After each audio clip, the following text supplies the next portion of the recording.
Dumelang, di macheroni. Afshen bakahino. Molweni. We're going to start in the next 5 minutes.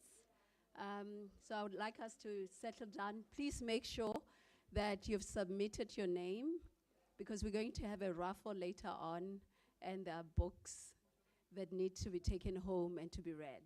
Okay? All right. So just make sure one of our colleagues will be making rounds to those that did not submit the names, okay, that you included in the raffle as well.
the Tshwane University of Technology.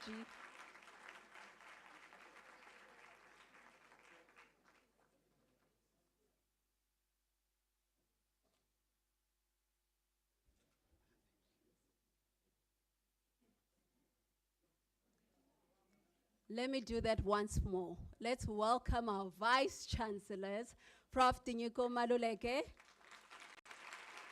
and Prof George Mpedi.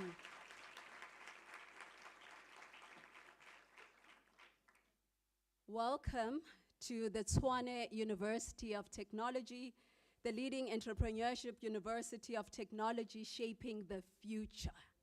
Right? We are entrepreneuring the future together. Those are the words that must be on your minds, on your lips, in your hearts when you think about the Tshwane University of Technology. I see Dr. Mabote is looking at me and saying, yes, you know, let them know about the new ISP 2026-2035. A big round of applause to that, please.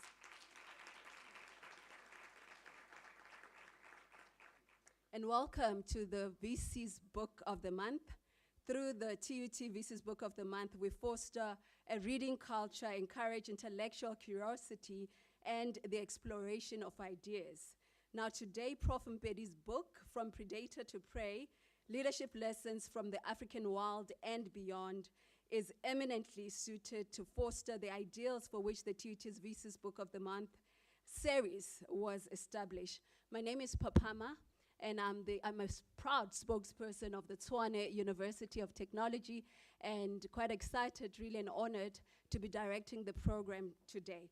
Without any waste of time, I would like now to invite Prof Tinyiko Maluleke, the Vice Chancellor and Principal of the Tshwane University of Technology, to do the introduction of the book and its author. A big round of applause for him, please.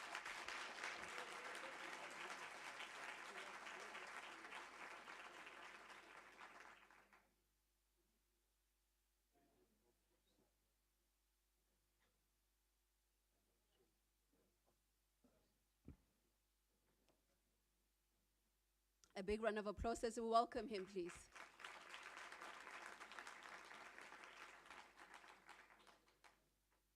Good morning.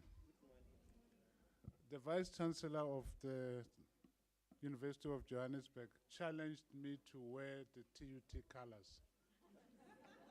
And he promised to wear UJ colors. And now,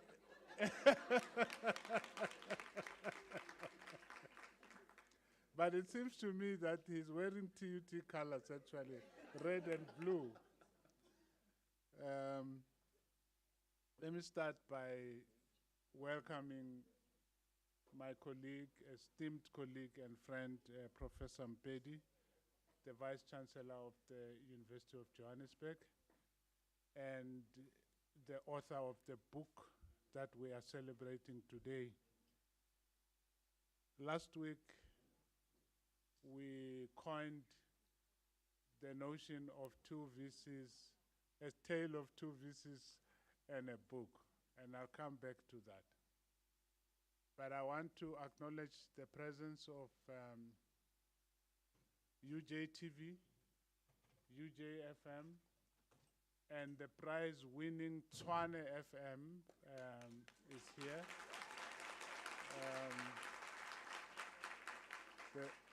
The king of all the radios in Gauteng is Tshwane FM. And TUT FM is not very far behind. I'm not sure about UJ FM. I won't go through the list of people who are here, including members of the executive today. I want to get on with the business that brought us here. As I was saying, last week, in order to publicize Prof Mpedi's From Predator to Prey, Leadership Lessons from the African Wild and Beyond, we decided to do yet another spoof of one of the most spoofed about books in the world, the book of Charles Dickens titled A Tale of Two Cities. Instead, we said A Tale of Two VCs. We could have said A Tale of Two Cities, Pretoria and Johannesburg. If you think our marketing strategy didn't work, you should just look at the crowd. It worked very well, Prof? But the truth is simply that we are gathered here to discuss a tale of one VC and his fantastic tales about animals. That's really why we are here. Tales about animals and the leadership lessons we can learn from them. But maybe there is something a little prophetic about our playful referencing of Dickens, Professor Mpedi. Remember Dickens's opening lines in that book of his, A Tale of Two Cities, and he said, one of the best opening lines of any book, it was the best of times, it was the worst of times. It was the age of wisdom, it was the age of foolishness. It was the epoch of belief, it was the epoch of incredulity. It was the season of light, it was the season of darkness. It was the spring of hope, it was the winter of despair. We had everything before us, we had nothing before us. Now, perhaps we too live in the best of times for a tiny minority and the worst of times for the vast majority. Ours is the age of the wisdom of a handful of the tech billionaires and the stunning foolishness and selfishness of some rulers in the world. We may be sitting smack in the middle of an epoch of the second coming, a la William Butler Yeats and Chinua Achebe. Remember that poem, The Second Coming, from which things fall apart comes. And it goes something like this, turning and turning in the widening gyre. The falcon, there you are, cannot hear the falconer. Things fall apart. The center cannot hold. Mere anarchy is loosed upon the world. The best lack all conviction, while the worst are full of passion and intensity. In short, in this country, on this continent, in the world, we may be going through a period where the best lack conviction and the worst are full of passion. Check the kakistocracies mushrooming all over the world. You know what a kakistocracy is? It is ruled by the least talented and the least intelligent. It is called a kakistocracy. It's Greek. They are mushrooming all over the world. Check the speed with which we are violating the natural ecosystem and putting the very sustainability of the earth at risk. Do we have a crisis of leadership and a crisis of thought, or what? Fortunately, Prof Mpedi does not fall into the category of the best who lack all conviction, which is why his book, From Predator to Prey, is such a breath of fresh air. A book so apt and so timely. In his book, he takes us back to the animal kingdom and the animal queendoms, from whence we originally came as human beings, kingdoms to which we belong. Unlike those who constantly praise humans for having risen to the top of the food chain by outfoxing and subduing, if not killing off the animals, he suggests that we have something to learn from the animals even today. He notes in his book how engineers, entomologists, biologists, innovators, and technologists have learned from the animal world to produce some of the most amazing innovations of our times. He talks about that silent aeroplane whose technology was borrowed from the way an owl flies silently at night, for example. He talks about how the shape of one particular Mercedes-Benz car is also influenced by observations of animals in the wild. In his book, Professor Mpedi outlines leadership lessons after leadership lesson from the behavior and instincts of animals. He looks at the hunting styles of various predators, the caring self-defense formations and strategies, and the memory rituals of animal herds, such as elephants, buffalo. But he contrasts all these leadership styles with those of lone rangers, like leopards, who, while a lot more vulnerable, are nevertheless important in the way in which they marshal the values of solitude and adaptability in order to survive. When I was reading Professor Mpedi's chapter on solitude, I remembered that one of the greatest writers of the 20th century, the Colombian Gabriel Garcia Marquez, not only wrote his literature paradigm-shifting book, 100 Years of Solitude, but he himself has said that every other book he has written has been about solitude. And so I love that chapter on solitude as a value of leadership. Latin America had no better storyteller and interpreter of history and events than Gabriel Garcia Marquez and his focus on solitude. So, Prof, when I was watching the movie-like clips of the capture of Nicolas Maduro of Venezuela on the 3rd of January 2026, I wished Marquez was still alive to tell us the solitude implications of the saga for Venezuela, for Latin America, and for the Maduros. Did this moment plunge Latin America into a new phase of solitude and reflection? I wonder.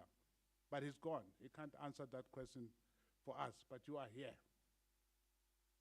In this book, you demonstrate, Prof, that you are becoming perhaps the Charles Dickens and the William Butler Yeats, the Chinua Achebe, and the Gabriel Garcia Marquez of our time. From the behaviors of the animals, such as birds in relation to scarecrows, squirrels and pigeons in relation to human proximity, the Aplasia sea slug in relation to touch, Professor Mpedi teaches us the power and the wisdom of what he calls habituation in leadership. You will define that for us in a moment. And of the ferocity, the persistence and resilience of the small and furry honey badger. Professor Mpedi writes with admiration and passion. Similarly, he singles out cockroaches of all things, cockroaches as the ultimate masters of resilience, procreation, calm, and survival against all odds. He has even got a quotation that says, after all the bombs have fallen, cockroaches will still be around.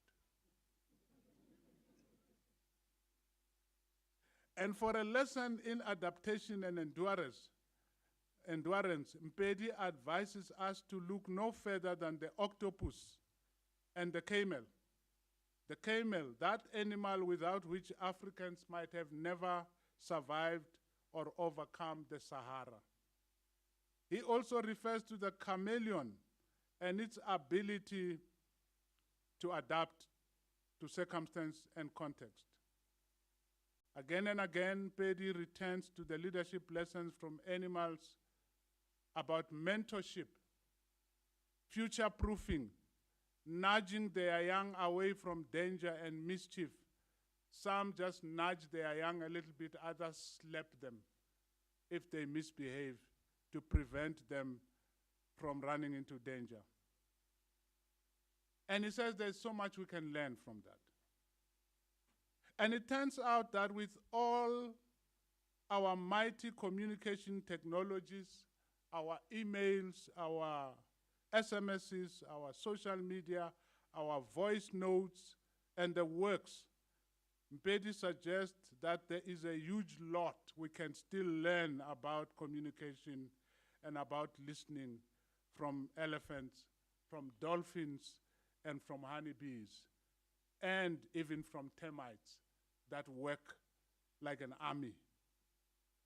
Somewhat controversially, Mpedi suggests that from wild cats and other animals, we can learn a lot about what he calls patrolling our territorial borders, and perhaps even our national borders. Maybe we can learn how to patrol our national borders better from the cats. He calls it mindful and active presence, as well as a way to remain grounded in the reality within the territories we occupy as leaders. These leadership traits are closely linked to watching over one another versus overwatching versus surveillance. Now, Prof, I must confess that I'm a little hurt that my dog Bruno, about which I wrote so emotionally in my book, did not make it into that beautiful chapter of yours about loyalty in the animal kingdom. But I love that chapter of yours.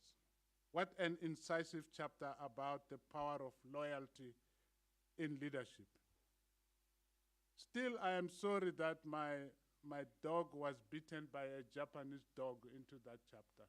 You refer to a Japanese dog when there is an African dog here, Prof, that you could have referred to.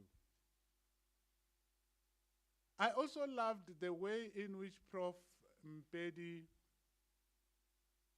writes about the judicious and controlled use of power in leadership. And here I must quote him in full. He refers to lions and cheetahs and leopards and hyenas, and let me quote him. He says, lions, cheetahs, leopards, hyenas, and crocodiles are some of the most dangerous animals in the wild. Yet all these predators move their young with their mouths without harming them. Despite having the ability to crush bones or overpower prey, they use their mouths to carry their young with extreme care. A lioness will gently lift her cub by the scruff of the neck, exerting just enough pressure to hold the cub securely without causing harm. Crocodiles can be seen delicately transporting their hatchlings between their teeth or in their mouths, ensuring their safety. Similarly, cheetahs and leopards often move their young to safer locations by gently grasping them in their jaws. These behaviors are more than just surviving mechanisms. They are profound demonstrations of controlled power, end of quote. For teamwork and single-mindedness in leadership, it refers to colonies of termites who have a lot to teach us. Other leadership traits and values gleaned from the animal kingdoms and queendoms include curiosity. Remember how curious cats are and monkeys are. They want to see, they want to check out what the hell is going on. He also refers to the power of play and play acting, how animals do that. He refers to how animals know when to fight, flee, freeze, or fawn, although I guess he doesn't like fawning very much, but it can save your life. Fawning is when you become over-endearing to a person who's bigger than you, who could crush you, so you brush their hair and their head to say, please don't harm me. And he talks about how animals do that. He also encourages us to learn from the gratitude of meerkats, elephants, and bonobos. Mpedi's approach not only demonstrates diversity of leadership styles, but also advantages and disadvantages of various leadership styles. Equally important to Mpedi are the leadership lessons we learn from symbiotic relationships between and among animals. the buffalo and the oxpecker. You know how the oxpecker is always on the back of the buffalo, dealing with all the things that are eating the buffalo. So he gives the example of the buffalo and the oxpecker. The wildebeest and the zebra, who always are in close proximity so that they can warn one another about danger. And even the parasitic relationship between the flea and the dog, where only the flea benefits. The dog doesn't benefit a thing at all. Maybe that's where that song of Miriam Makeba and Harry Belafonte comes from. Where the dog is being bitten by a flea, and the dog says, "Where did the naughty little flea go?" And it's rolling around looking for the flea, which is biting it. To conclude, let me say what I said of Letlhokwa George Mpedi in my own book. And this is what I said, after which I will shut up. If an alien landed near Hammanskraal at the Utsani High School in 1991, she would have been met by a bunch of noisy and untidy little looking kids, none of whom looked like a future legal eagle, let alone a future vice chancellor. Among the pupils at Utsani High School, our visiting alien would not have missed a starry-eyed, stocky, somewhat pugnacious, karate type, and rather argumentative 16-year-old called Letlhokwa George Mpedi, the Charles Dickens of our times. Thank you very much.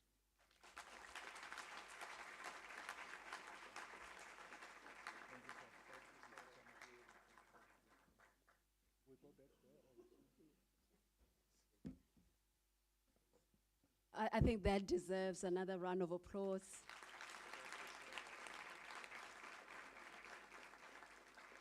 I honestly don't think there'll ever be a better introduction of the book and its author.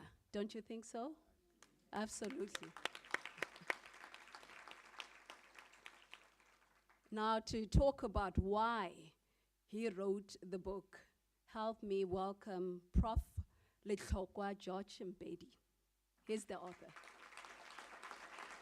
No, we need another big round of applause. Yes.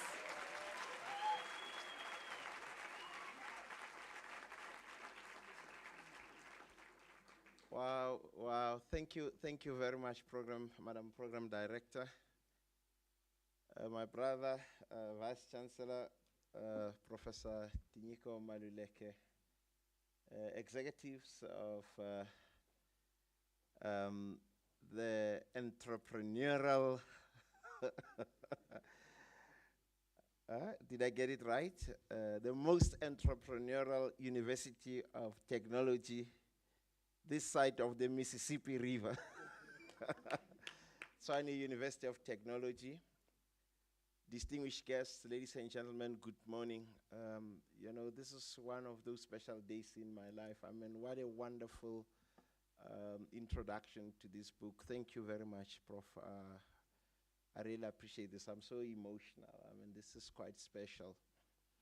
Why did I write this book? But before I do that, there's something that many of you may not know. I mean, Prof and I come a long way, and he's a humble man, you know. He's my mentor. Believe it or not, he's my mentor. So I learned from the best, and I continue to learn from him.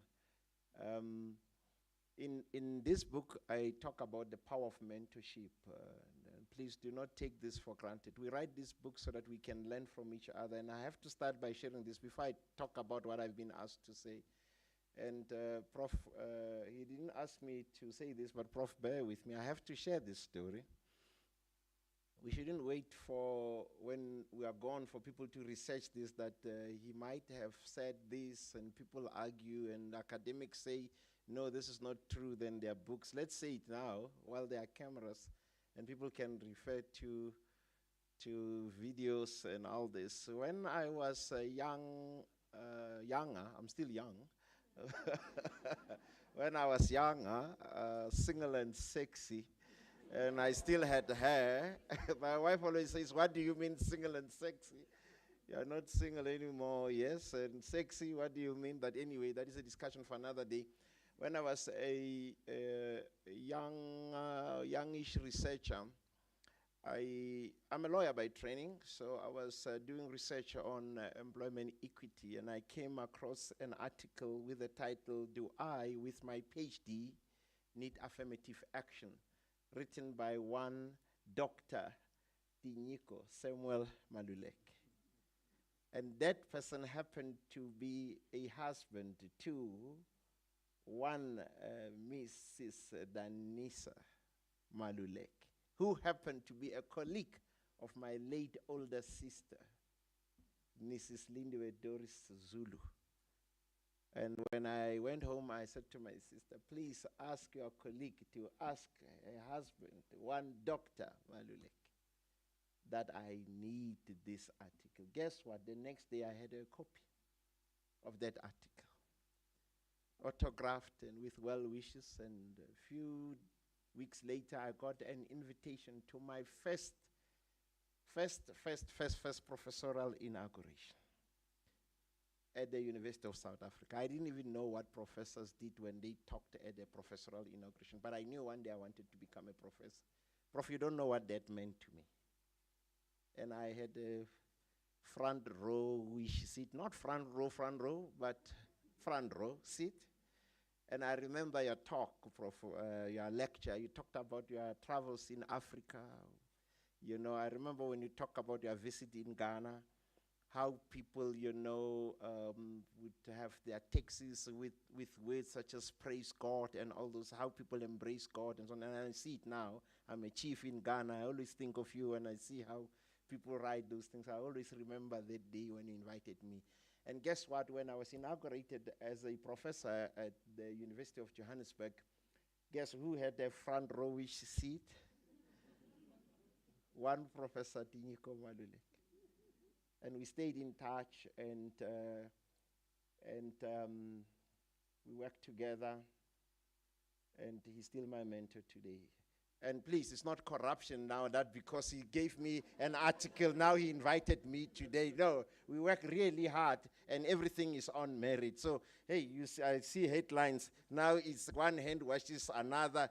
TUT's resources now are being used to launch books. It's not that. It's a worthwhile book. Now let's talk about the book before I see the headlines. So, but I had to share that and acknowledge that and the importance of mentorship, and especially to young and upcoming, leaders, academics. Not only just about academia, but, students and everyone who doesn't believe in mentorship.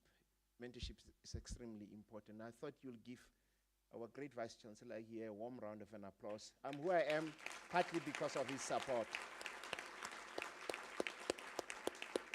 Thank you very much, Prof, for your leadership. So why did I choose to write about this book? Firstly, I'm a lawyer by training, and I'm sure many of you are wondering why this lawyer writes about predators and so on. As a leader, of course, I mean, we are experts in what we are doing and so on. It's extremely important, to share our views, about leadership and contribute, in the space of thought leadership. This is something I learned from my predecessor. He always said to me, "My brother, yes, you are an expert in your field, but the people out there would like to know your ideas, your thoughts about things that may be happening." This is not my first book in the leadership space. My previous book, published by the same publisher, Tracy McDonald Publishers, goes by the title From the Baobab to the Mosquito, and this is the second book. My predecessor always said, "Look, share your ideas." So I decided to follow it up, that previous book with this book.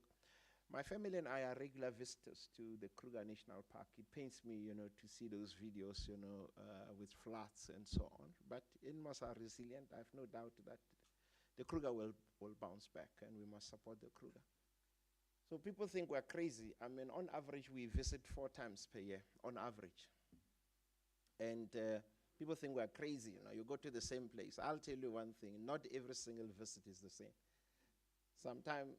Sometimes you go there and you drive around and you say, oh, last time we saw a leopard here, and then there's nothing.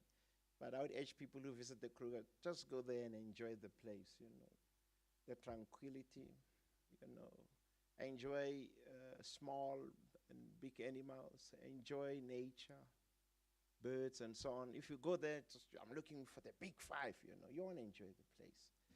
Just go in there, take it easy, and enjoy nature. It's a beautiful place. So we visit the place and just enjoy it. That is the first reason. And driving around, you know, seeing all these animals, you know, they don't have anyone, you know, looking after them in the true sense of the word that, oh, there's a clock, it's feeding time. You know, they are resilient, they are smart. And I ask myself, you know, we are smarter than them in many ways, but in some ways they are smarter than us. You know, as leaders, there's just so much that we can learn from them. Firstly, Prof referred to a number of examples that I used in the book that, you know, tech engineers, you know, have used, you know, to solve real life problems. And I asked myself a question, what is it that us as leaders can learn from nature that we can use to address real life leadership challenges? Engineers, you know, learn a lot from nature and solve real life engineering challenges. There is this concept called biomimicry, where you use nature to solve real life challenges. Prof used some of the examples that I use in the book, and I can use more. In Japan, sorry, Prof, about Bruno, but you know, for the next book, then this means that there should be a follow-up book where I should say something about Bruno. You know, in Japan, they've got this bullet train called the Shinkansen. I don't know if you heard about it. The first editions of that design, you know, editions of that train, when they went through a tunnel, engineers will tell you about this so-called tunnel boom. When the train exits the tunnel, there will be this loud bang, which is called a tunnel boom. And in build-up areas, that loud bang would annoy, you know, the residents of that place. So engineers wanted to solve that problem. Are you an engineer, sir? Oh, I thought you were an engineer because I saw you nodding. So they wanted to solve that problem. And they learned from a kingfisher, a bird, because it would take a dive into the water without splashing the water. And they designed that train. The follow-up editions of that train, or models, they've got this long beak. You must Google it. They've got this long, uglish beak, if I could call it, the Japanese will kill me. But a long beak that doesn't sort of make sense. But in reality, it makes sense because it increases the speed, and it resolved that problem of that tunnel boom. Now it doesn't make that sound anymore. And they got an answer to that problem. They resolved that problem by learning from a kingfisher, which dives into the water, but without splashing water. So there are lots of such solutions. Those who are into aviation, I mean, you'll see latest aeroplanes, they've got the so-called winglets at the end of their wings. They've got a tip that goes up. It helps with, you know, fuel consumption. But it also helps, you know, in terms of avoiding drag. Those who are in engineering, engineers learn from birds because it helps with airflow. If you look at many birds, have got when they are flying at the end, they've got their wings at the end. They are bent a little bit when they are flying. It helps with drag. So when we observe nature, we can learn a lot, and that inspired me a lot, you know, when I looked at that. And I started, you know, taking notes, and eventually I put up this book. Prof talked about habituation, and you look at some of these challenges we are seeing as leaders. You ignore small problems, then people get used to bad behavior. Then eventually, companies collapse. I used to have one of my senior colleagues when I was the Dean of the Faculty of Law at the University of Johannesburg. He used to say to me, Dean, you pardon the bad, you injure the good, which is true. you know. And some of the animals, my interest was just out of just being impressed by their resilience, and some their toughness. Take a honey badger. I mean, a honey badger, you know, it gets stung by bees, but it will run away with the prize. I mean, as leaders, how many times do we get stung? Or just as human beings. And when I talk about leadership, I'm not talking about us as vice chancellors, because every day, hey, there's everything written about vice chancellors, eh? You know, and all this type of thing. But just as human beings, I mean, don't look at leadership as something of a position, you know, that, you know, you need to have a position. No, as a person, the fact that you are out there, you are a leader, and you can influence a lot.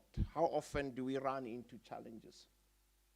And you may say, I'm still a student today, but you're going to run into all sorts of challenges in life. So you're going to be stung and stung again and again. And should you get stung, and you will be stung in life, just look at a honey badger. A honey badger gets stung by bees, but it runs away with the prize. And what is that? Honey. A honey badger, you know, gets bitten by the most poisonous of snakes. Scientists are still baffled by this honey badger. It would kill that snake after being bitten, and it will sleep off the poison and wake up and eats the prize. And life goes on. They say a honey badger is one of those, it has got this skin that is loose. It can turn in its own skin and bite, you know, whatever animal is attacking it. It is one of the toughest animals. So that really excites me. When I look at it, sometimes when I go through difficult times, I'm like, damn, I'm this honey badger. I'm going to sleep off this. Tomorrow will be a better day. You need to be able to encourage yourself when it's tough. You know, say, look, I'm going to lie down. When I wake up, they will know me. So you need to encourage yourself, you know. I mean, we will engage, but, you know, this watching over and overwatch. Look at the military. The military, they've got this saying of watch my 6 o'clock. How many of you have heard about watch my 6 o'clock? Sometimes they say watch my 6. You know, watch, you know, 6 o'clock is your back, right? You need somebody to watch your back as a leader, somebody you trust. Baboons, when they are foraging, there would be one baboon that would sit at the top of a tree to watch over and scan for predators. If there's a threat coming, then it will make a loud noise and they will scatter and climb trees to ensure that they are safe. You need that. Meerkat, they also have that. Gratitude. Animals can show true gratitude. Lately also, you know, we've seen animals showing true gratitude to human beings. I don't know now in the age of AI, Prof. Some of these things we see on TikTok, they might be doctored. But animals do show gratitude to human beings. But us human beings, sometimes, you know, we don't show true gratitude. Before I give you something, you know, to support you, I fix myself and then I say, hey, are you ready? And then I give you something so that I can post for the likes. That is not true gratitude. In the book, I ask us, when we show gratitude, let's show true gratitude so that we don't lose being human beings. Now, that section in the book about, you know, caring, I mean, crocodiles have got the strongest bite force in the animal kingdom. Hyena can bite through, you know, metal. But it can also care. As leaders, sometimes we can destroy people, but sometimes we must be gentle. This is what that part of the book calls for. And something we see in nature. You see lions moving their young ones from one den to another. They can kill, but they can also show that they can nurture and protect life. And that is what that chapter calls for. And you can ask that sounds like a contradiction that we see in nature. And when I observe that in the Krug, I'm like, wow, this calls for us as leaders to be balanced. You can't be a leader that is always destroying. You must also be a leader that is caring. So that is what encouraged me, that look, we often go to universities up north looking for wisdom. There's a lot of wisdom around us. With these books, I aim to show that leadership wisdom is everywhere. And it's not only found overseas. We find it here in our sayings. That is what I try to show in my book, From the Baobab to the Mosquito, where I used African proverbs to show some leadership lessons. And in this book, I'm saying there are leadership lessons to be learned from the African world and beyond. Before I sit down and engage, the point you raised, Prof, about the patrolling one's territory is something that is very close to my heart, you know. We see it with cats. And it's something that we can learn a lot from as leaders. We must patrol our territories. And as a country, we have to patrol our borders. As leaders, you know, we have this weakness of sitting in our air-conditioned offices. We barely walk around and see what's going on. There is a show, an American show, Undercover Boss. I don't know how many of you have seen that show, Undercover Boss, where a boss disguises and visits stores and then work with junior people and see how the staff ill-treats customers and so on. And often bosses learn new ideas from ordinary members of staff, but sometimes they also see bad things happening. So with that chapter, I encourage leaders to walk around. I walk on average 10,000 steps per day, not to catch people. No, the aim is not to catch people. It's not easy because we have lots of meetings, but you know, on average, I try to walk 10,000 steps per day. And I see a lot of things. I interact with a lot of students, staff, and you see a lot of things, because often what happens is that you know, people will often tell you that I have been made to understand. I don't know, Prof, if you get a lot of, I have been made to understand. And then later you find out, no, that, you know, you've been made to understand something that is no longer what it was, because things happen quickly on the ground. And you also get to be seen, and you also get to be understood, and you can make sure that, you know, you engage with people and things get attended to urgently. It's not to catch people or anything of that sort. And leaders that are not visible, you know, it's also problematic. Of course, you cannot be there all the time like you don't trust people. You know, it's just being present as a leader. Absent leaders that go to the office and then they sit there and then lead, you know, remotely, have got no place in today's workplaces and so on. Because one day when you wake up, you'll find that you know, there are no workplaces to lead anymore. Or people are not even coming to work, you know. Or you say, I'm leading a university, there's no longer a university to lead.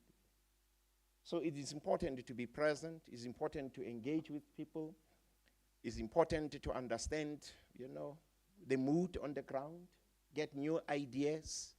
Because some of the best ideas, you'll get them from the people on the ground who are dealing with situations. I'll give you one quick example. You know, we're coming from outside, and at the gate, I found this parents sitting with a young man who had just registered. You know, they had a bag and a blanket. And the way they were sitting, you could see that these poor parents, you know, it's like they ran out of ideas. And I asked my colleague, I said, please stop. Let's engage with these parents. And they said, no, somebody told them that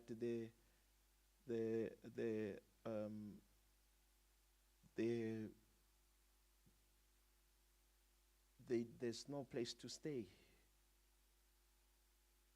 You know, this faceless somebody outside of campus, you know.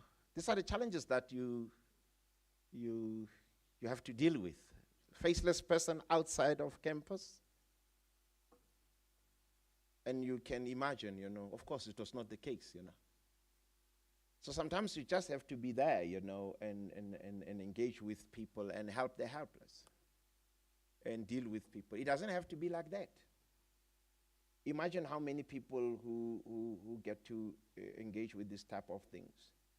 And of course, it's not about helping that person. It's also about making sure that there are people who can see people who are in that place, that people attend to people who may be in that place around your campus, that they get helped, if you understand what I mean. So you identify gaps, and then you make sure that those gaps are plugged, and life goes on. Let me pause there. Thank you so much for your attention.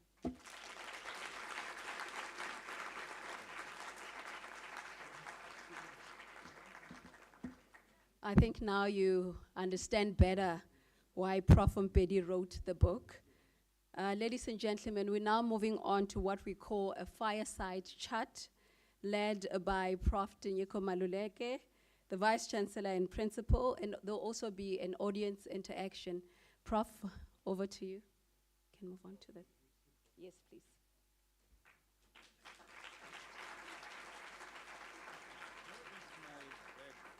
I have it.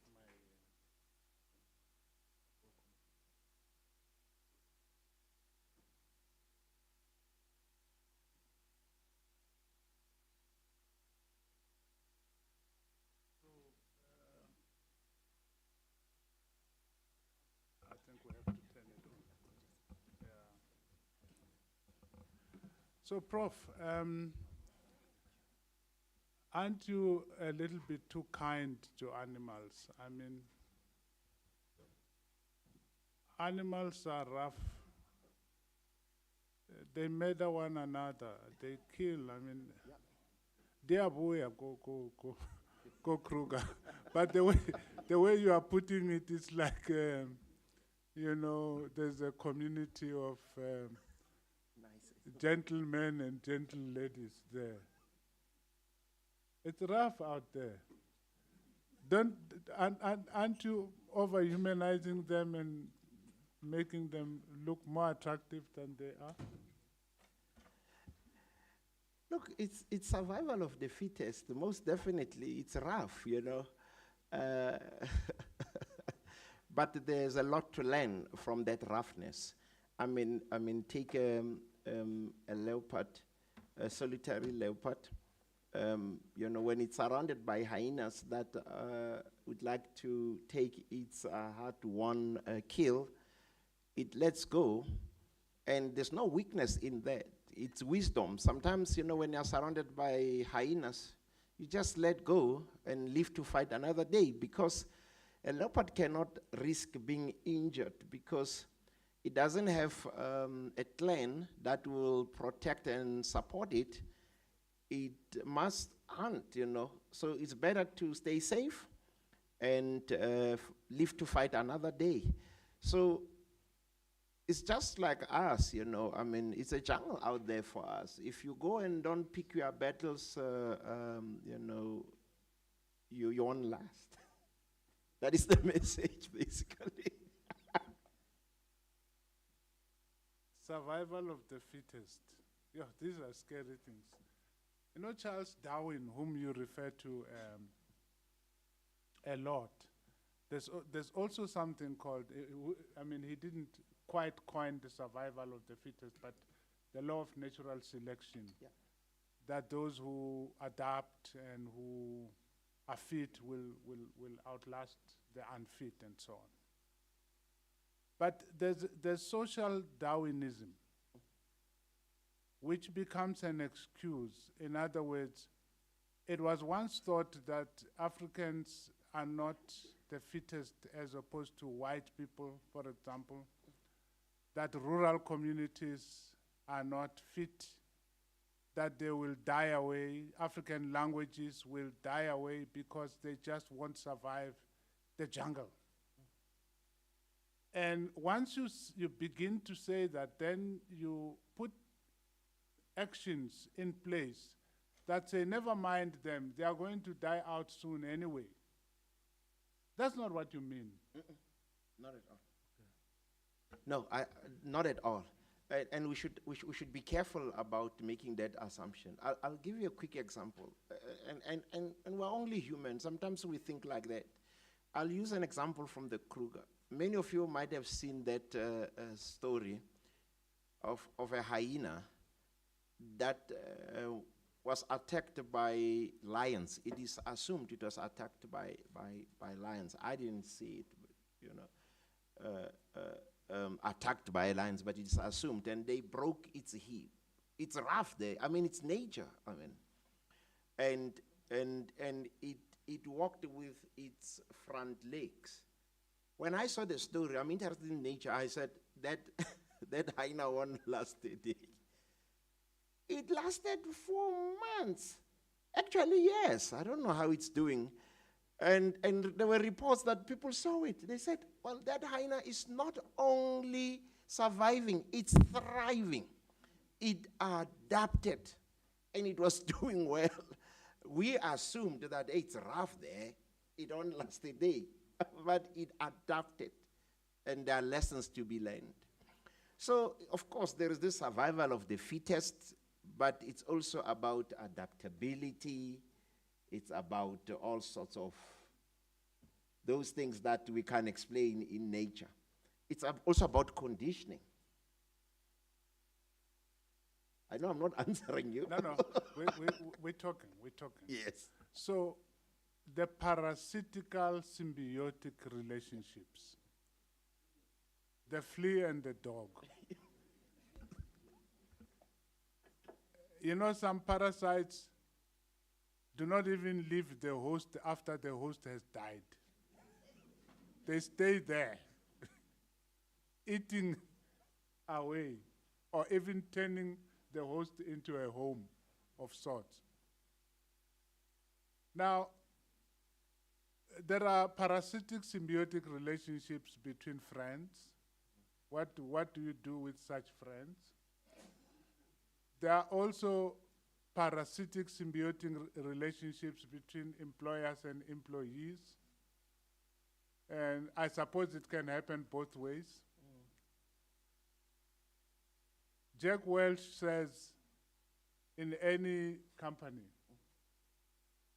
there are 20% of people who perform very well and 70% who are just trudging along, but you need them because they are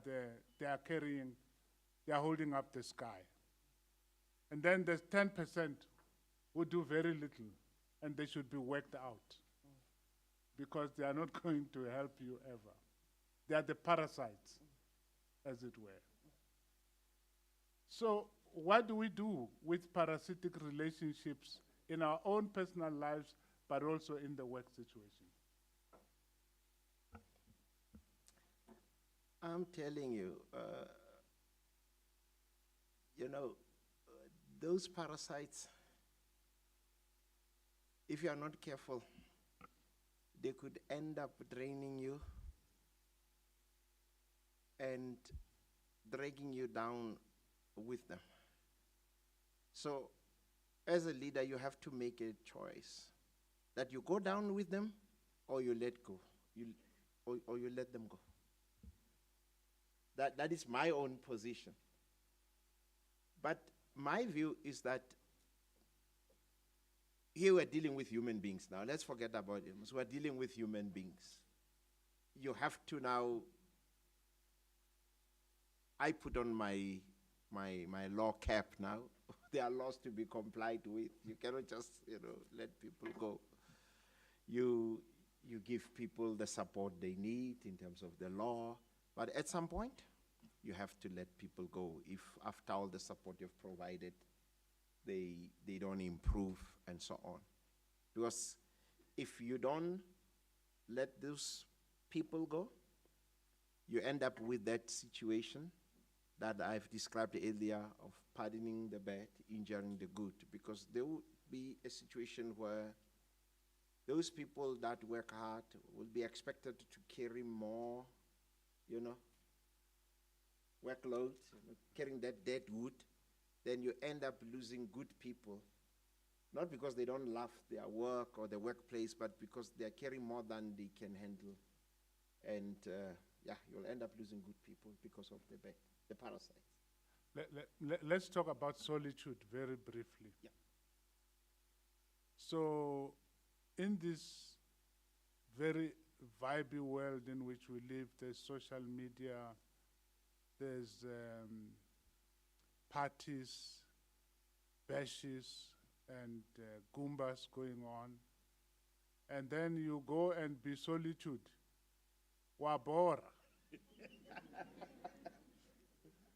What is the place of solitude in both in self-leadership but in leadership in general? What are the advantages of breaking out, walking away into a quiet space? But how do you do that when there is FOMO? It's a balancing act. Solitude is not about, being this loner, weirdo. Oh, what is that word? Weirdo? Weirdo? Loner? No. There should be the time to break away from the group and reflect. And what works for me may not work for you. Even as leaders, we do have time where we break away. As the executives, we take a few days to break away from the rest of the group to reflect and plan for the year. We take 3 days. We go away to plan for the year. What is it that worked? What is it that is not working? How are we going to, approach the new year and new challenges? As individuals, we need to find times, to say, look, I need to plan. I need some quiet time where I can think, Kruger works for me because, in the Kruger, there are places where even if, I can't tell you how many times I checked my phone. It's right here. From time to time, I just, to see if there is a message or something like that. And it's not like I don't respect you or anything. It's a bad habit, that you check. But in the Kruger, even if there's nothing because there's no network, it forces you now to think. I do this a lot when I travel. Sometimes you are on a 16-hour flight. I keep a notebook. It's my solitude time. This book, if I can tell you, people may think I sat and wrote. You can't do that. But most of my scribbling, I did it in the Kruger, yes, but also while flying, because it's the only time when I can think, there are no distractions. I scribble this, I keep a notebook with me. What works for me may not work for the next person. So you need to find something that works for you. I know people who use their December holidays to go away. I know people who say, look, weekends are my, sacred times. My family, my wife and son go to church on Saturday. When they go to church on Saturday, if I don't have meetings, when they say goodbye in the morning, I go to my study. And when they come back in the afternoon, I become a husband and a father. So that is my solitude time. So you have to find something that works. But as a leader, if you say, look, I'm a solitary individual, leave me alone, then do not walk into that space. What's the difference between micromanaging and patrolling your territory? Hey, Prof, micromanaging is something that I've been talking a lot about it with some of my colleagues, and people use it a lot. Say, this is micromanaging, this is that. If you have somebody who's doing his or her job very well and excelling, there's no need to be looking over and saying, what are you doing? What do you do it this way? But if a person is not doing anything and all that, of course, as a leader, you have to step in and guide and lead. Patrolling your territory is being visible. For example, if I take my walk, it's all about my fitness. I'm not doing it. Sometimes I just walk by myself without talking to anybody. But if I see something that is, is not supposed to be there, I'm ready with my phone to take a picture, and then I'll send it to the wrong person. Not wrong person, I apologize. And then they accuse you of micromanaging. Well, the wrong person, if the right person is not available. No, it's not micromanaging. Certain things, remember, take health and safety issues. I'm responsible, you are responsible. If there's something that needs to be addressed there and then, it must be addressed immediately. So if I pick something that must be addressed, then, and God bless whoever came up with cell phones, because, hey, I can call immediately, or I send a picture immediately, and then we can fix it immediately. Or I meet students and say, congratulations for being admitted at the great University of Johannesburg.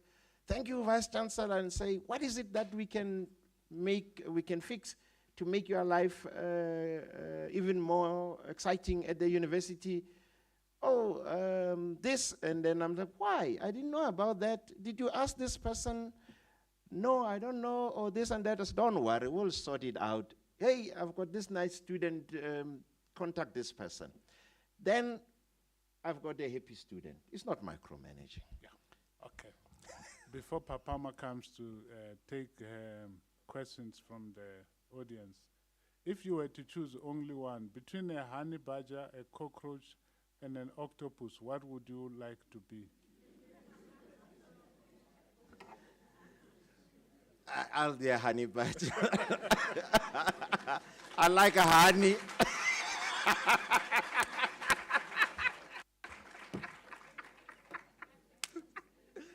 What would you be, Prof? What would you be? Between an octopus and a cockroach. I've already taken the honey badger. No, I'll be the cockroach. I want to survive the atom bomb. Oh, that's a good answer. Very interesting fireside chat, don't you think? Yeah, of course. And you have an opportunity now to engage with the two professors. We've got the roving mics. There's a question. I see there's a hand already. I have more questions. Okay, keep them coming. Can we please be assisted with the roving mic? With the first question coming from our staff member. Please introduce yourself and then ask a question. Hello, please assist with the mic.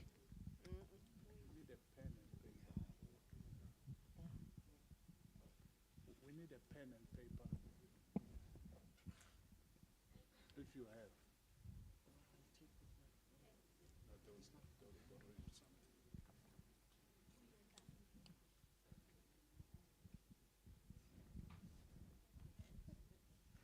Yeah, thanks. Yeah. Can I go? Yes, please.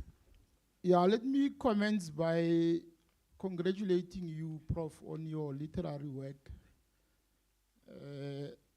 My name is Tabo Chilwane, and I'm a leader.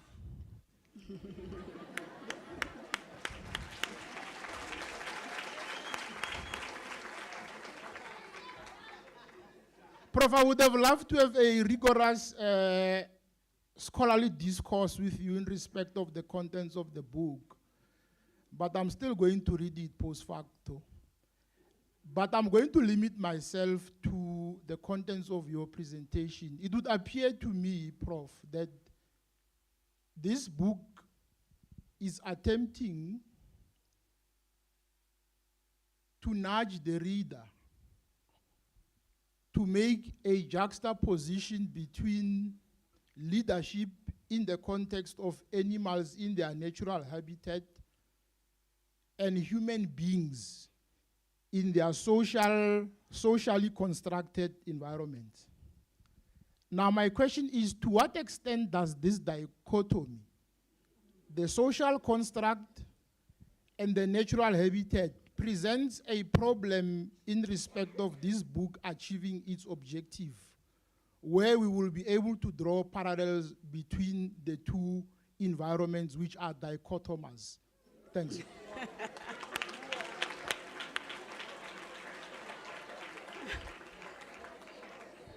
Interesting question. We're going to take two more and allow a prof to respond. There at the back, that was the second hand, and you're third.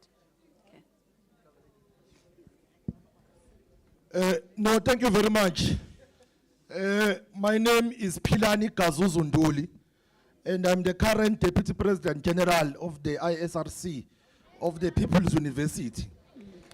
Yes, clap hands for me, yes, yes. Greetings to the Vice Chancellor, to the Prof, and also greetings to my colleagues in the ISRC whom I hear present today. I think I must be one of the people that must read this book, Prof, because I'm one person who studies the wild. I'm one person who's intrigued by the animal kingdom. And when you speak about solitude, I wonder, because there's an animal which is of interest to me, and that animal is the eagle. Because when you study the eagle, when the eagle's feathers get old, what the eagle does, it withdraws itself and goes away to the mountains and beats itself against the rocks and beats itself against the mountain. And it will be bleeding until it removes all the old feathers, all the old beak. And then new feathers grow and new beak grows. And then after some time, the eagle will then come out from solitude and it will be soaring higher than it was before. It will be hunting more than it was able to hunt before. And when you study such an eagle, what can us as human beings in our social life learn from the eagle and use it towards advancing the leadership? But also, I wanted to ask about what Prof Maluleke touched on when he spoke about social dwarfism.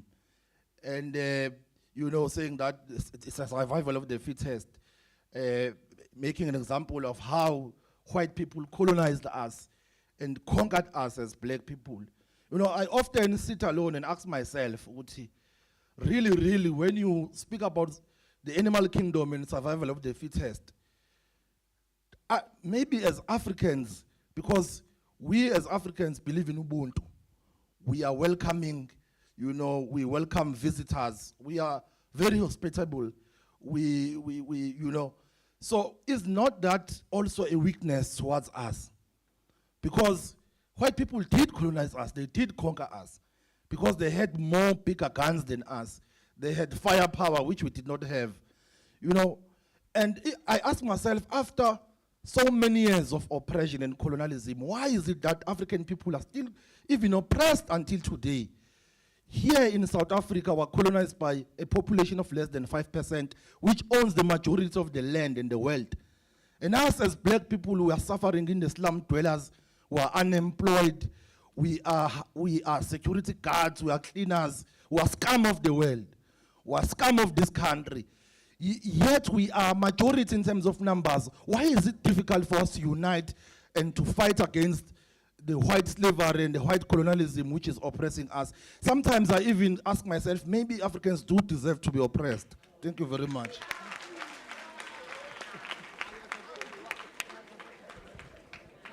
We're going to take one more question.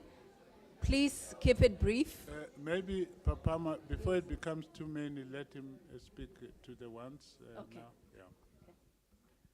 Okay, Prof will respond. Yeah, thank you very much for the great questions. Leader Chilwani, thanks for the questions, for the question. I mean, the point that we're making is extremely important. The context is important. The environment is important. The environment within which one operates is important. It reminds me of an advert, some years ago by one of the big law firms, where they had a big male lion and put it on a terrain which had snow. And they said, power and strength, in a wrong environment, it's nothing. So the point that we are making is something that should remind us, and I want to emphasize one point, that when you read this book, you must always keep the context in mind when you take the leadership lessons, that you need to apply them in such a way that you take the environment within which you are applying this into account. so that you can learn from this. I apply these lessons, in leadership spaces. Sometimes I would give you an example. I say this will work, but be mindful of this. I would say a leopard, yes, there is power in solitude, but then you miss out on the benefits of being in a group. And these are the benefits that sometimes you would get in those that operate in a group, so that you approach this in a balanced manner. So always keep that in mind, that as with everything in life, every advantage has got a disadvantage. The context can help, sometimes can disadvantage, the same as the environment. Thanks. The Deputy President of the People's University, Mr. Pilani, the lesson from the example that you've provided is, to me, is that in solitude, when you look at this example of solitude, is that solitude should not just be for the sake of solitude, It should be for a particular purpose. And in that case, it should be for renewal, to recharge, that when you come back stronger, or you come back with certain fruits, that you bring, If you go away, you have to come back with certain results that you can use, In this case of the eagle that you have used, of course, you come back renewed, recharge, and then you come back a different person that is even more efficient, more powerful than before you went into that solitary space. When leaders go on a breakaway to go and recharge, they go there with questions that they want to answer. When they come back more determined, they come back more recharged, they come back with answers, ready to tackle the new year. For us, when we go on a breakaway in November, before we closed that, we had a long year as the leadership team of the University of Johannesburg. We're preparing for the new year. What are the challenges we're going to face? How are we going to deal with this? And we had those questions. We planned. We broke away from the rest, answered those. When we came back in the new year, another breakaway, we prepared. Are we ready for the new year? This is what we need to do. Then we tackled those and we went out. So it should not just be for the sake of. Otherwise, then you are slowly preparing for your demise. This is how I interpret it. Not you, the people's leader, but I'm saying just as a leader going into this solitary space aimlessly. I hope I've answered you. That is my take on this. And then on the question of Ubuntu, sorry, I missed your name. You are raising an important question. Yes, I mean, we have been colonized, and Ubuntu, being nice and so on. I don't think we should stop being nice people. It's like being humble. Sometimes, when you're humble, humility is confused with stupidity. And it should not be like that. It doesn't mean we should stop being humble people. But we should learn from our mistakes. Now, you talked about the issue of, I don't want to misquote you, but the way I understood you is that we're still facing serious challenges as a people. I mean, poverty, unemployment, and all those things. Now, I don't want to be controversial, but if you look at many of the challenges we are facing today, are the challenges that are self-made, and mainly by some of the people who should understand the challenges that we are facing.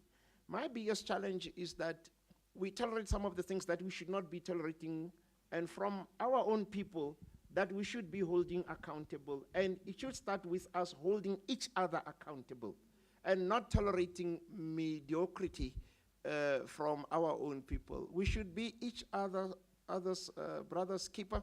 I know Prof Maluleke, if I'm out of line, he would be the first to call me and say, Prof, my younger brother, you're out of line. And I'll accept it with the spirit through which it is intended. And he holds me accountable. He's the first that I would reach out and say, Prof, I respect his judgment, and he would guide me. We are the people who know too much. We don't respect each other. Young people don't respect the elderly anymore. We steal from the poor. I wrote an opinion piece, so I know we don't have time, but I have to say this: corruption, fraud, and all those things. Today, things that we should be, things that we should be we should be, now I'm choosing my words, but things that we should be calling people out for, are being worshipped today. People are scolded for doing right, and people are praised for doing wrong things. People are celebrated, for doing wrong things, and people are blamed for doing right things. Those are some of the things that we should be dealing with. People are stealing their future, your future, in front of, people are stealing our future in front of our eyes, and we're allowing that. So those are the things that we need to deal with and not tolerate as a people.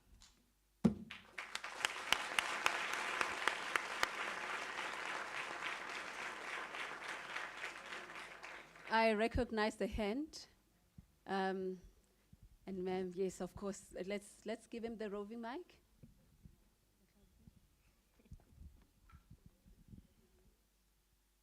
Let's be brief with our questions, for the sake of time. Greetings and salutation to everyone. Without any wasting of time, Leon Lodlo. Doctor, I just have one question regarding in terms of leadership. How do you lead people you once followed? There is a problem that we face, especially as a leader, as a person. You get into a certain industry or in a certain department, you're still new there. You find people who've been there for years. They teach you the work. They teach you everything that there is to know about the work you're about to do. Then what happens when you, the very same person they taught, become their leader? And now it's really difficult for them to actually follow your lead because they've seen you in your moment of weakness. They've seen you not knowing anything about the job. Now today, you are having the privilege of actually leading them. How do you deal with those people who actually defy your leadership because of they were once your teachers? Thank you very much.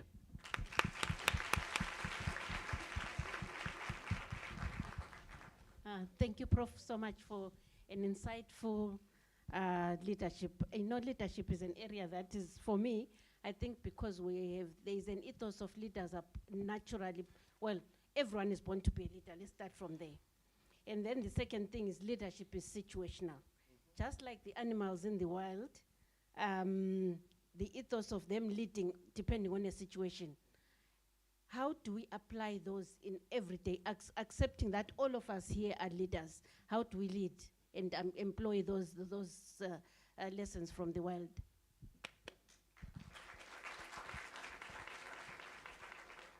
Prof, I'll take one more question and allow you to respond. I'm here. And I'm here. let me I'm look here. on the I'm right here. as well. I'm here.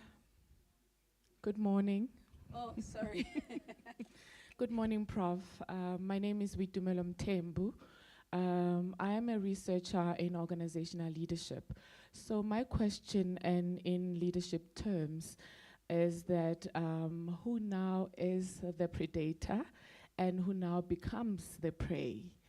And my second question is with regards to an animal that best actually represent ethical leadership. What animal does represent ethical leadership and why? Thank you. Very good questions. Thank you so much. Prof, over to you.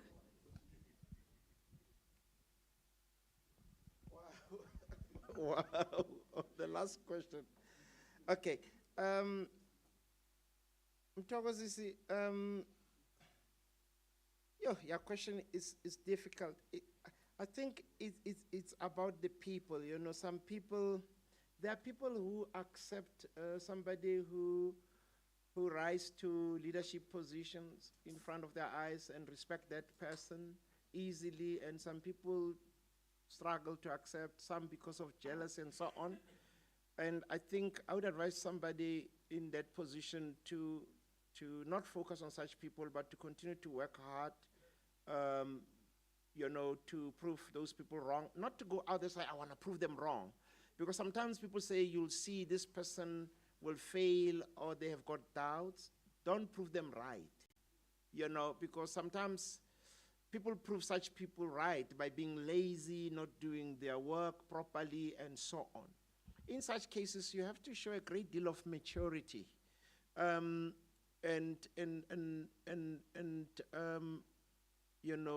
lead with dignity, and the respect of such people. Sometimes it will take a long time, and people will come and say, we doubted you, and you proved us wrong. I saw it in my career, and I don't like talking about this. There have been instances where I was the youngest in a role, and my biggest supporters, many were twice my age. Some trusted me and supported me from day one, some later. In some instances, there have been racial issues. And in some instances, it was my people who never supported me. And in the majority of instances, it was my people who had issues who sabotaged me. But you press on, because if you focus on those issues, you know, you will never get the job done.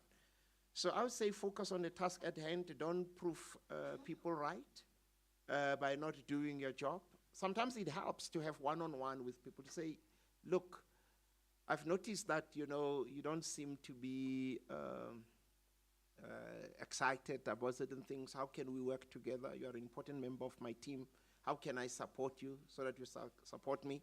Your success is my success, and work with people. Sometimes it's natural for people to feel insecure. And as a new leader, I remember at some point in my career where I called a team together. I said, guys, I'm new, and it's only natural for you guys to have anxieties about this new leader. And I'm going to prove myself. I'm going to work hard so that I can earn your respect. All I need from you is to continue to do what you do best. At the end of the day, remember, it's not about us, it's about the best interest of this organization. That's all. But once you say, I'm in charge, then it's a recipe for disaster. I'll stop there. I hope I've answered you. The second one, and I'm not saying you are the type of saying impaired, it's just you know. The next question, how do you lead? You know, my mother never went to school. She went to school technically because she went to an adult school up to standard 1. It was an adult school where the retired school principals so that the ladies, you know, at the village never went to school. She started this adult school, and she passed away. She managed to go up to standard 1, and I remember how she smiled, you know, when she could write her own name. She used to do a cross, and when she could sign her name, the dignity of being able to do that, I'll never forget that. And then the school principal passed away, but she valued education, and there's one thing she taught me about, amongst many things. A wise lady. I always said my mother was my first leadership coach and my first law professor, despite the fact that she never went to university. She always said, you are first a human being and a priest second. The problem starts when you are first a priest and a human being second. If we could start by being human beings, then everything will fall into place. But once we start by being, you know, at funerals, this is a table for teachers. Of course, there must be hierarchy and respect, that these are adults. But if I'm a VC, wherever I go, VC Mpedi this, Prof Mpedi, I even forget that I'm a professor, forget about Vice Chancellor. And that's why I hope the day when it comes that I'm no longer a Vice Chancellor, I won't have any problems with it. You know, I hope not. I won't have withdrawal symptoms. But, you know, because we must get used to becoming, we must get used to being human beings, you know. We are human beings first, because people start, you know. So if we're human beings and we distinguish between right and wrong, after drinking this water, free water from the People's University, then I just throw this thing there. It's not leadership. I should know that I must dispose this properly.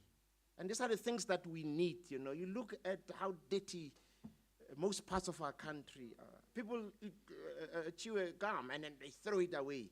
You ask, why are you doing this? And people tell you, I'm creating jobs. Yeah, I'm creating jobs for somebody to pick. Now, that type of job creation we don't need.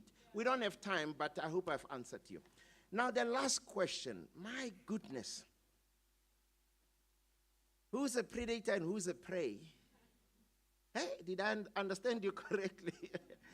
When I wrote this book, it was the title what I was suggesting is that this book covers everyone from a predator up to a prey. And one of my friends wrote a brief review on LinkedIn and interpreted it to mean that if you are not careful, you can start by being a predator and end up being a prey. So as leaders, you must always be on top of your game. I was like, wow, that's an interesting take. Now, your question, gives me some ideas. I didn't approach it from that point, but when I reflect, who's a predator, who's a prey, it was from a point that in this book, there are those animals that are, by their nature, predators. They've been built to become predators, like lions and so on. And there are animals that are built and have been created to become prey in their own, by creation. Like impalas are called McDonald's of the bush, because they are,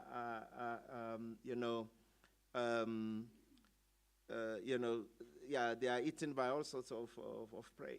Not from that point of view, but it doesn't mean there are no leadership lessons that could be learned. So on the last question, or which animal I would say is ethical, I would like to take this with me as my homework to reflect some more on this, because, in nature, we could look at these animals as let me walk away from just being ethical and all this. Just looks. There are people who hate hyenas. Oh, they drool and all this and this and that. But they have to survive, What looks terrible, how they feed, like wild dogs tearing an animal apart, Some say no, it's the most efficient way to kill. It's how nature has built it. It's such a difficult question that I think, let me take it as homework just to reflect on it. And it's one of those questions I'll always, keep at the back of my mind. And at my next book discussions, I'll say there's Witumelo, right? Who asked me this question about which animal do I think it's ethical. There are animals that are caring.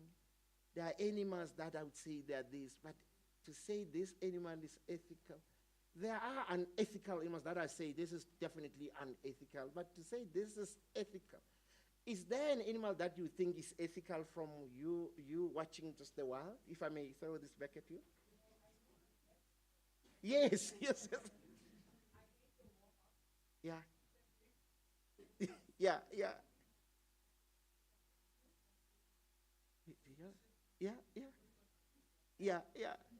Yeah.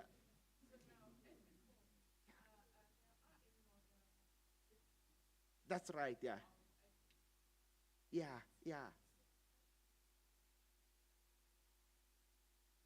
Oh, no.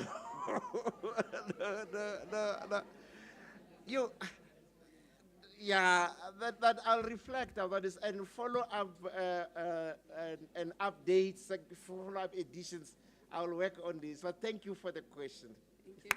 Thank you. Thank you.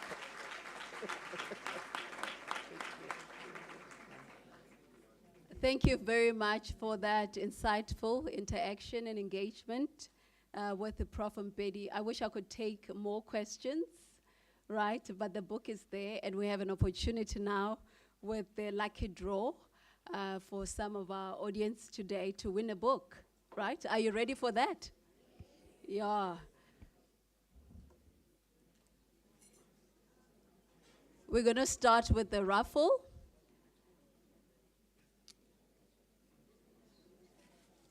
It's a very fair process, eh?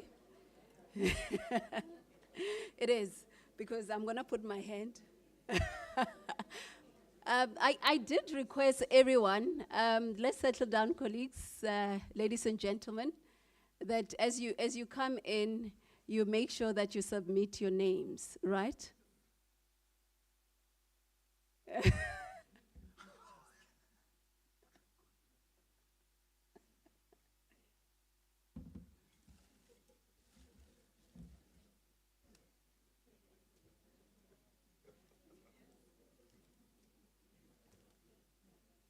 The first person to win the book is Tinswalo Mnisi.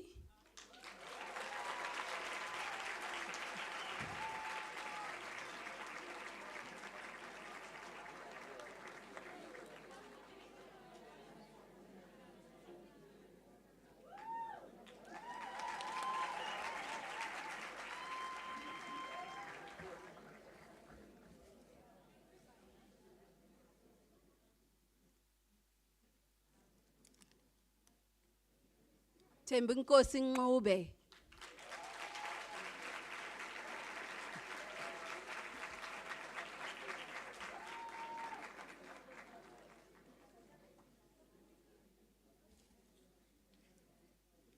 You must read these books, eh?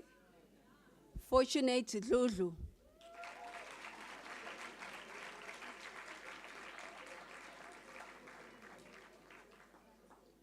There's no fortunate.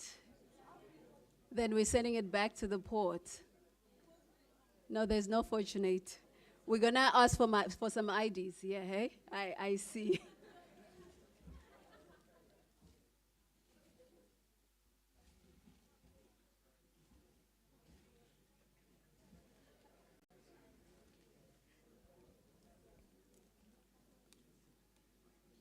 Tsepo Hlongwane.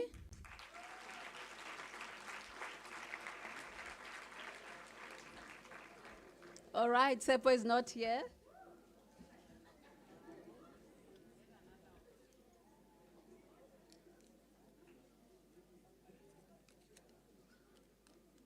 Lebon Dlovu.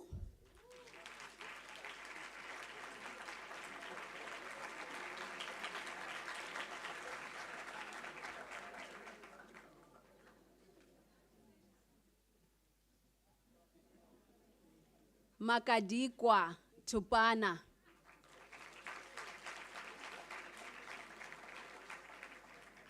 Where are these people? Okay. Sanele Rawano.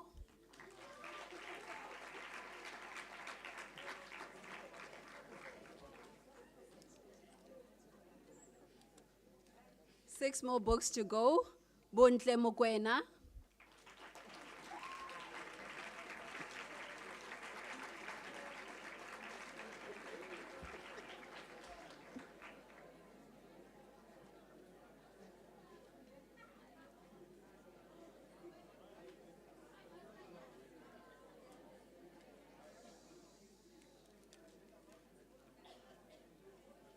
Tobeka Masombuka.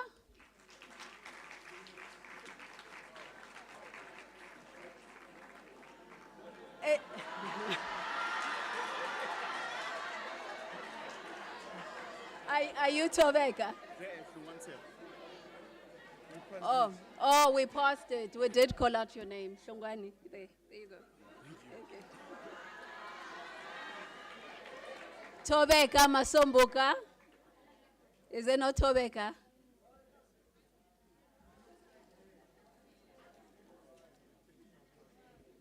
Tendonguna.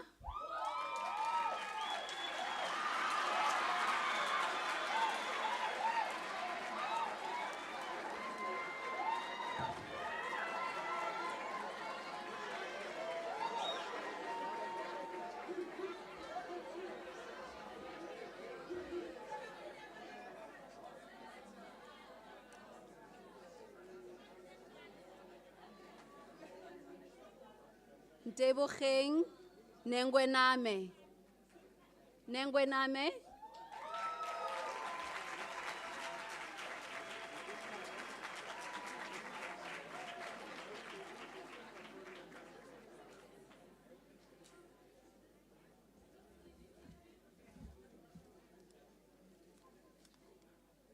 Ntando Nyembe.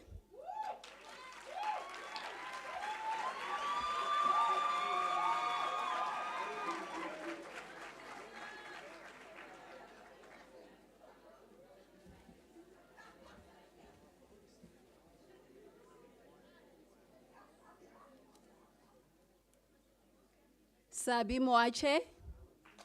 Sabi.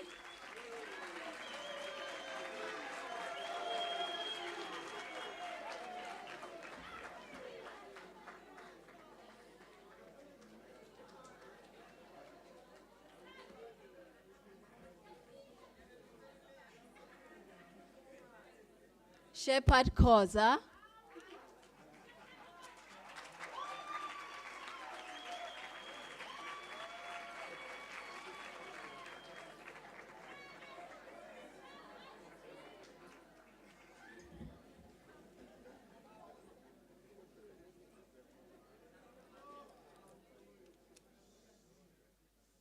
Prof Ingrid Mukhobu. Is she in? But her name is here. Prof Ingrid Mukhobu? Not yet. We're putting it back to the port. Oh, she's here. Prof, congratulations.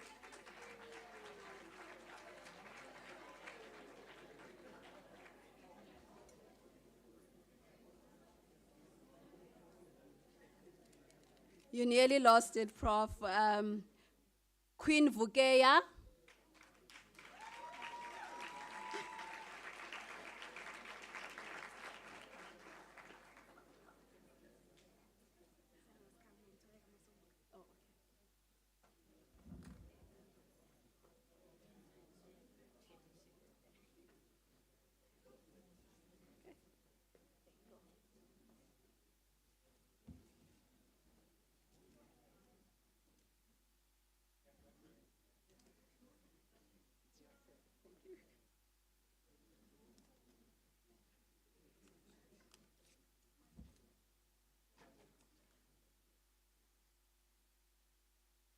Zithembi Khulu.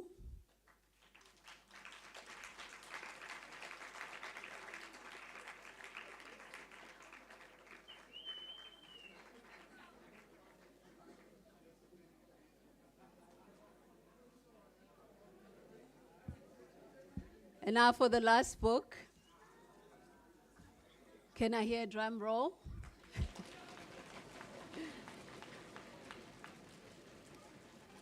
And the lucky winner is Buipilo Chauke.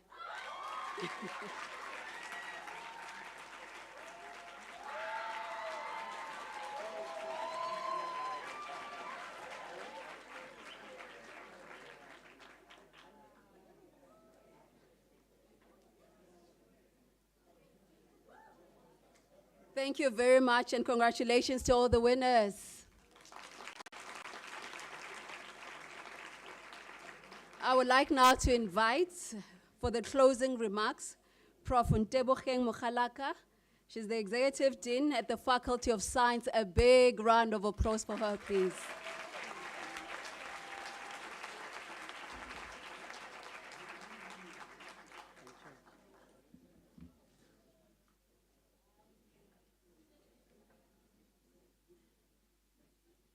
Good morning. It still is morning, right? Yes. To our Vice Chancellor and Principal, Professor Tinyiko Maluleke, stand this side.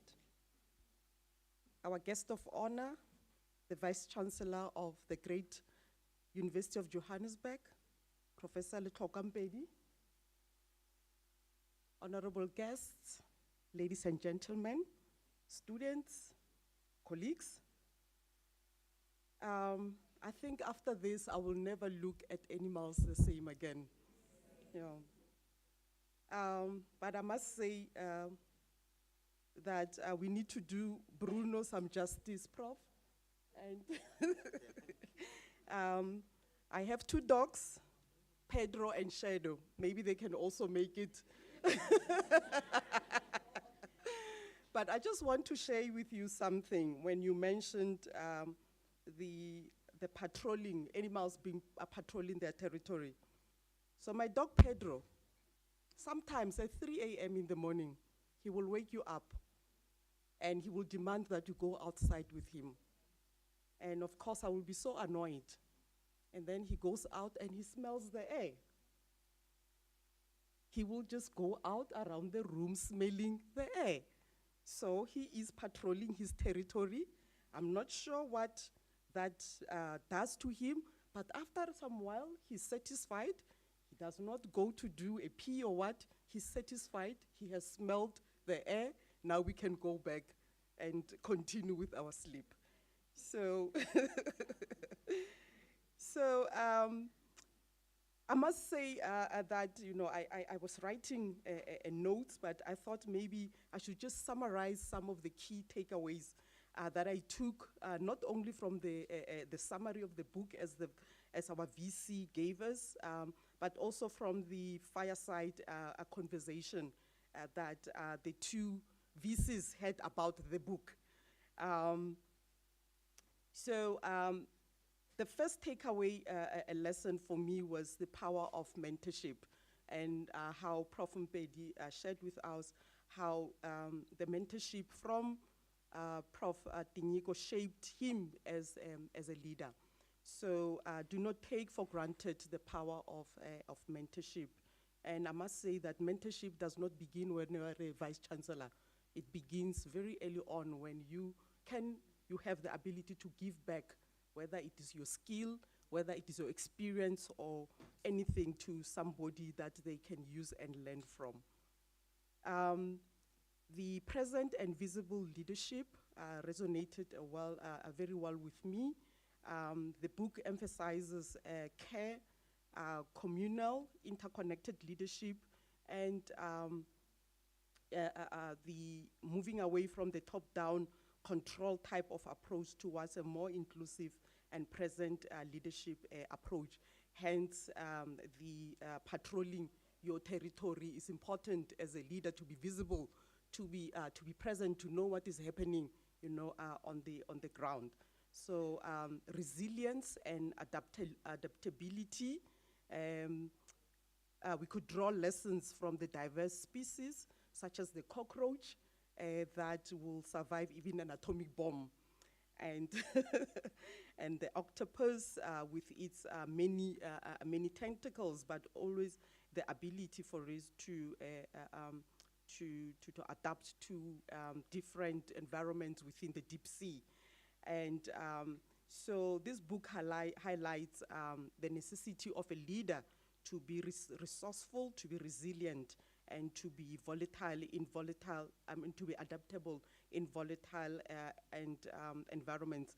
They say we live in a VUCA world, or we lead in a VUCA world. So it's always important, and as Mem has also alluded, that situational leadership is very important. You must be able to adapt to the many different challenges or situations that you come across as a leader. Ethical leadership, I think it came across very strongly, and I think also the question from our colleague Boitumelo about which animal resembles ethical leadership. And I must share with you, Leader Magedi there, for him, he says a dove for him represents an animal with ethical leadership. So perhaps Prof Letlhokwa, something for you to consider. Why a dove? What are those properties and values that the dove embodies, that shows its ethical leadership? And strategic collaborations. I think also as a leader, you can never operate in isolation. We need those strategic collaborations. So from the comments that Prof Mpedi made, that animals such as lions, they hunt in a pack because they know that alone it would not be possible, for instance, to bring down a pack of a head of buffaloes. And so not only does strategic collaboration allow you to achieve your common goal, but it fosters teamwork and collective success. And the power of solitude also in leadership is important for rest, for renewal, for recharging. And this is important for that resilient leadership. You cannot pour, there's this saying that you cannot pour from an empty cup, right?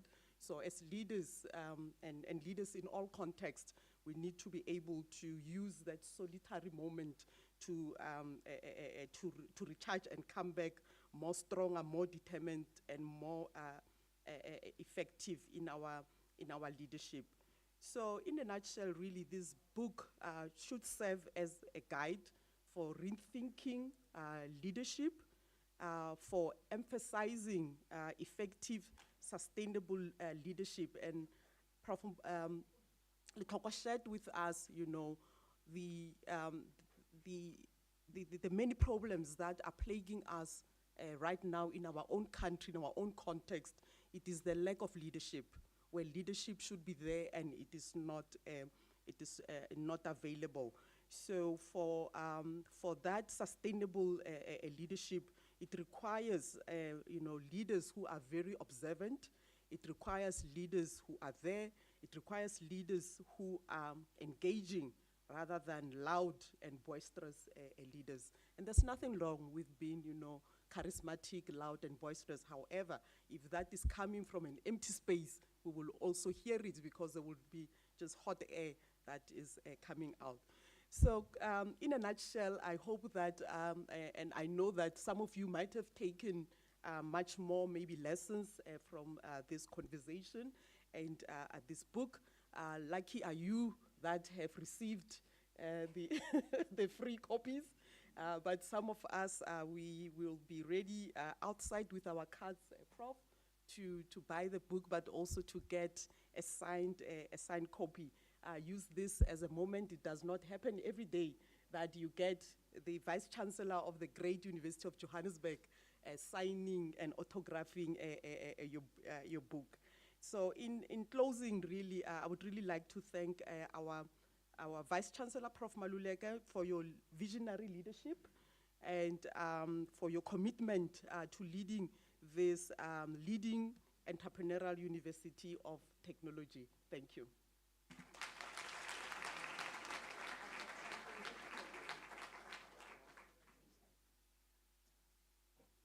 Yes, yes, please.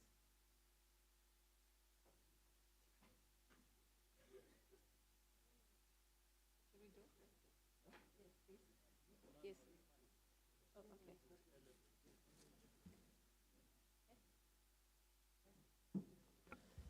Prof, thank you very much for welcoming us. I know the vote of thanks has been done. I just want to present Prof Maluleke on behalf of the great University of Johannesburg with something from UJ. Don't worry, it's not orange socks. Prof, do you want to see what's inside? Yeah. Prof? It's orange socks.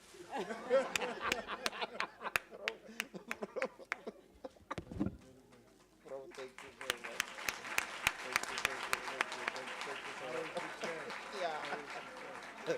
He will declare. I spoke too soon. When I looked, I saw a pair of orange socks. Thank you.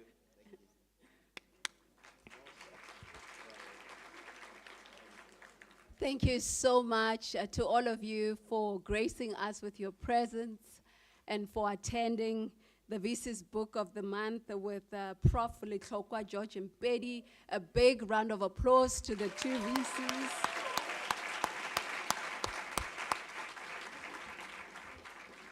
We've now come to the end of the program. Please look out for the next coming VCs Book of the Month on all our social media pages, official pages of the Tshwane University of Technology. You can also listen to TUT FM and Tshwane FM. Thank you so much, and God bless you. Thank you. All I want to say is that long after the honey badger has died and dried up, the cockroach will still be around.